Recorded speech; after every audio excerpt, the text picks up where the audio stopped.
નમસ્કાર મિત્રો, આપનું કોઈનેટના એક નવા વિડીયોમાં સ્વાગત છે।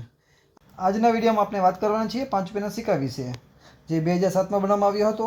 જાણીશું આ સિક્કાની કિંમત કેટલી મળી શકે છે। ચાલો વિડીયો શરૂ કરીએ। સર્વપ્રથમ આ સિક્કો 2007માં બનાવવામાં આવ્યો હતો। આ સિક્કો સ્ટેનલેસ સ્ટીલ ધાતુનો બનાવવામાં આવ્યો છે। આ સિક્કાનું વજન 6 ગ્રામ છે। આ સિક્કાનો વ્યાસ 23 mm હોય છે। આ થઈ ગઈ સિક્કાની નોર્મલ ડિટેલ્સ। હવે સિક્કાના આગળના ભાગની વાત કરીએ તો ઉપરની સાઈડમાં હિન્દીમાં ભારત અને ઇંગ્લિશમાં ઇન્ડિયા લખેલું છે અને વચ્ચેની સાઈડમાં અશોક સ્તંભ, એમની નીચે સત્યમેવ જયતે લખ્યું છે। સાઈડમાં 5 ઇંગ્લિશમાં લખેલું છે।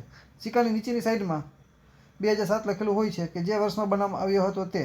સિક્કાના પાછળની ભાગની વાત કરીએ તો પાછળની સાઈડમાં હિન્દીમાં 5 રૂપિયા અને ઇંગ્લિશમાં 5 રૂપીસ લખેલું છે। એમની નીચે ક્રોસ કોઈન હોય છે। 2007માં આ સિક્કો એક જ મિન્ટ માર્કમાં બનાવવામાં આવ્યો હતો, જેમ કે બોમ્બે। એમાંથી જો તમારી પાસે બોમ્બે મિન્ટ માર્કનો સિક્કો છે તો સૌથી રેર કેટેગરીમાં આવે છે।